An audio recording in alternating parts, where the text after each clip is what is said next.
Hello and welcome to another episode of my Minecraft adventure. My name is Flying Magpies and I'm here once again in my realm to bring you another episode. First off, I'll run through what I've managed to achieve since my last episode. I've extended the river so it now goes a little bit off in this direction. I'll just show you where it ends for now. It just ends off in here. I have built a little bridge over the river, just extending over the road and expanding the road slightly so it's 4 blocks instead of 3. Now my plan for today's episode is to do at least two things. The first is to create an apothecary or a brewing area, so that, for all my potions. Where's my brewing stand? Somewhere in here, I think. Oh no, I've got it on me. So create a brewing stand shop or something where I can brew all my potions, possibly behind my blacksmith over here somewhere. And the second thing I'm going to do is create an iron farm, because I am in desperate need of iron. I don't have a single ingot on me at the moment, and that is quite a bit of trouble. So yeah, those are my two plans for today. If I do manage to achieve both of them in time, I shall be moving on to a third thing, which is likely crop farms and possibly a windmill. But if not, that will be in a future episode. Okay, a bit of an update for you guys. I have started work on my apothecary, as you can see by my house with the little bottles on it. I haven't quite finished it because I still need to put in some of these walls and windows. I'm still trying to work out exactly how I want to do that. But I've constructed the main building, I've put in the roof, I've put in a big back wall with a bit of a faux chimney, so it looks chimney-like. And again, when I get some cobwebs, I'll put some smoke coming out of it, just like I will for the blacksmith. And now you can see I have finally finished up my apothecary, or at least the outside. I've decided to go just for the 3-4-3 format, and as you can see I have chosen to use diorite or diorite on the bottom, and that's because I think it gives it a nice weathered kind of stone look. I'm not sure how it would look when the new textures come out, but hopefully it looks just the same. So if you look at that, it looks just a bit better than if it had just oak wood. And one thing I haven't done, like I do with normal buildings, is I haven't put a log frame around it, and I think it still looks pretty good just like this, just like a proper building, to be honest. One thing I have decided is that I'm going to cover the floor of the apothecary with glazed terracotta, specifically black glazed terracotta, so I'm going to have to gather a lot of clay and not get killed by a drowned. I'm going to have to gather a lot of clay, so I'm off in the world gathering some. As you can see, I have gathered quite a bit, and I'm going to have to turn it into clay blocks to make sure I don't lose any that I collect. But yes, I'll keep doing that, and then I'll go back and smelt them up. And there we go, not like that, but I think it needs to go like that, and then like that. There we go. So I've finished up with the black glazed terracotta. I've had just enough to finish it up, and it has this nice black spotted pattern, which I think gives it a nice bottle look, I guess. At any rate, it looks a bit better than what you might normally find. Although in hindsight, a black terracotta pattern like this wouldn't normally be found in a medieval area, but I am already crossing the lines a bit with glass, so who knows. Anyway, moving on from there, my next plan is to actually put a door in here and to fill this place with all the potion ingredients. So brewing stands in the back, potion ingredient chests along the sides, and then I probably should have put a door in here to a netherwort farm. So I'll go do that now. Well, it's been a little bit of time since my last clip. Now I actually haven't done much in here, but I have gone out and found myself a shader. Some of you will recognise this is Optifine for Bedrock, and I think I do like the look of it. It does make the grass quite nice. I did change the weather. Didn't change the weather. I had the weather change on me, I guess, and it doesn't actually remove the rain, which is a bit sad. But one thing I don't quite like is the water, as well as I just don't quite like the water, so it's not as good as I thought it would be. I should eat. And one thing I forgot to do earlier was actually when I put sugarcane over here, I forgot to put string on over here, so I'm going to have to find some string and do that. But yes, I do quite like this. I'm not quite sure what that number is in the corner. The as I was just saying right there, it's 60 at the moment, or 54. I suspect that's the frames per second, or whatever, that I'm getting at the time. So it's not quite, it's pretty good at 56. I don't think I can remove that. So if you do know how I can remove it for Bedrock, let me know, and I'll give you a shout out when it does come to it. Unfortunately, I only have the one piece of string, so these are just going to have to wait until I do get some more string again. But yes, I'm going to go back to the apothecary and continue to build that up. Of course, every potions room needs its own netherwort farm, so I'm going to do a netherwort farm in the exact same idea as I did back here. So I had cobble of 10 by 10, and inside will be an 8 by 8. What is this thing? Soul sand. Unfortunately, I did run out of soul sand, so I'm going to have to hop over to the nether and get another 40 odd. Again, soul sand. I'm really losing the ability to remember what that is. So I'm going to hop into the nether now, go through the sugar cane. I'm going to go and get that. I believe there's some right on the other side of the nether. So I'll check back when I've got that. And while I'm here, I'll also show you off the Optifine textures in here. It doesn't really look that much different, so I don't know if Optifine does anything in the nether or not, but it still looks the same. And I've just broken my pickaxe, haven't I? 21, that's soul sand, that's not going to be quite enough. I guess I can use my pickaxe, but that would just use off some durability of a pickaxe, which I can't yet replace. Oh well, never mind. And there we have it, 9 by 9 squares of soul sand, so that means this should be 11 by 11, but 9 by 9 soul sand means I should have 81 of these netherwort, which does mean I actually don't have over half, I have less than half of my netherwort. So again, I'll just let that grow. I'm going to harvest that with a bucket at some point, collect it manually, and then store it in a chest over here somewhere, along with potion ingredients. So netherwort might be in this corner here, potion ingredients of all types will be over here, and then finished potions will be here. I'll probably find some place to put the water. I'm not sure if I'm going to divert the river a bit, or just have a little square somewhere with water or somewhere, but that is a future work. So that, again, that's in the future, and I'm going to start putting chests in today. Man, it's always raining when I'm recording. Although, to be fair, Optifine is actually reducing the amount of rain. Normally it's quite hard to see. Anyway, moving on from there, I have put in some chests. It's obviously not the most best looking building in the world, and I probably should actually make it look a lot better, say put a painting up here or something, but it's functional and that's what matters.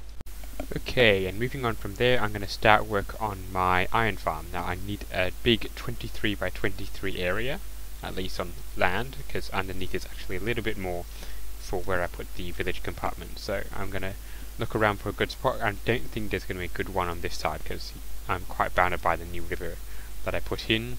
It won't fit over here, and I don't particularly want it near over here, because this is where I'm going to be starting to think about putting a tree farm. Then again, I did say I wanted the tree farm over there, didn't I? Anyway, so most likely the iron farm will go on the other side of this river. So I shall keep looking around, and I'll check back when I have found a suitable location for it. Okay, and here it is, the location for the iron farm. As you can see, I've put out the stone slabs, or the cobble slabs, for where I'm going to be putting it. Those mark the four corners and some of the middle bits of the farm. I'm going to build it at y equals 66, so the level I'm on at the moment, which does mean I'm going to have to raise this side of the farm and lower this side, but I won't bother raising the middle sections. So anything beyond this line to the right of that line, I won't bother raising up to ground level, because I'm just going to have to dig it out again anyway. And same with this side, I'm going to dig it out and then keep going down as I start the foundations, or the hole in the ground for the iron farm, because I tend to put the entire section of the entire functional bit of the iron farm underground, so it doesn't look so exposed with all the doors and whatnot above ground. So I'll get started on that. Well, I'm over here with KY's Cat Jeffrey. He's kindly volunteered to help me hollow out my iron farm, so I'm going to keep going on, and I'm going to start hollowing out as well. So let's keep at it, and then we'll check back when we're done. Well, thank you to KY's Jeffrey for actually helping with the iron farm. It is very much appreciated, and you will be able to get some iron when I'm done with it. Thank you very much. Okay, now that we've got actually most of the iron farm built, I'm going to explain how it works. So we've got all the doors on the outside. We've got, of course it's raining again, I've got little compartments for the villagers. So the villagers will be in this compartment over here, here, and here. They will breed up, they will act as villagers. They will recognize these doors as a village because I'm going to put glass on these spare bits over here. And then when they get to when there's a certain number of villagers, the iron golems will spawn, and they can only spawn in this bit over here. So they will spawn in here, and I'm going to have water flowing in that segment that will force all the villagers to go into, all the iron golems to flow into that little 3x3 square in the middle. Down there is going to be some lava which will kill off the iron golems, and that is basically how this iron farm works. It's one of the slowest designs that I know, but unfortunately it's one of the only ones that works in Bedrock. So I'm forced to use it. And actually I've gotten pretty good at it. I can just roll it out without actually looking at any tutorials and all that, so that I suppose speaks to how much I've actually built this farm, how many times I've built the farm. Now my plan to fill up those compartments with the villagers is to get some zombie villagers and not breed them, to cure them. So I'm going to need to get some splash potions of weakness, and for that I'm going to need to start brewing up some potions. So here I am back in my apothecary, and I'm going to I need 8 I need 8 zombie villagers, 2 in each compartment. Then I can throw some wheat or bread or carrots or potato. The latter, second 2, the later 2 of which I do not have. So I'm going to start breeding not breeding, I keep forgetting what I am doing. Curing them. So I believe I need to get some fermented spider eye. So that is it the spider eye and the sugar, I believe? It's been a while since I've done this, because once you get an iron farm going, it's usually easy to get the other villagers going. So let's have a look in the crafting table. Spider eye, fermented spider eye. There we go. Oh, I need a mushroom as well. Dang it. Oh, good. Thankfully I've got some mushrooms, so I can do that. So let's go back into here, and it needs to be brown mushroom apparently, which is annoying because I don't have any of those, I think. Oh well, I'll come back and see if I can get that in a few minutes. It turns out I did have 3 brown mushrooms, so there we go, 3 fermented spider eyes, and now I can dump those into the what do you call those? The brewing stands, and make the potions of weakness, because to cure a zombie villager you need a potion of weakness and a golden apple. Now I think I've got enough gold to make the golden apples. I'm going to have to check that. The one thing I'm missing is, unfortunately, the apple itself. So that's a little bit sad, but I'm going to have to work on getting those apples, which is thankfully pretty easy. And there we have it, potions of weakness. So now I'm going to put some gunpowder in, and that should make it into a splash potion, if I remember correctly. This is all without actually looking at the wiki to make sure I've got the recipe right, as I usually would. So let's wait for the next couple of seconds, 2, 3, and so on, and hopefully I'll have 9 potions of splash potions of weakness. And there we go, splash potions, nice and simple. And now it's time for me to begin the process of actually collecting the villagers. Now I've split this compartment in two, so I'm going to hopefully force a villager into this side, a zombie villager into this side, and then a zombie villager into this side, and then I'll drop down, splash them with a splash potion of weakness, and hit them with a golden apple, and then I'll cover it up so if and when the sun rises they won't burn in sunlight. After about 5 or so minutes I'll come in and remove this wall, and then start doing I'll do the same in the other 3 compartments. And when I have 2 villagers in each compartment, I can then start throwing in the wheat. Because if I start breeding them up all in one compartment, this compartment might have 20 or 30 villagers, and the rest might only have 1 or 2, which is not a very good the thing. I want to try and have an even spread in all all 4 compartments. But unfortunately I do have to wait until it's night for that, because otherwise any zombie villagers that I do get are going to start burning in the sun.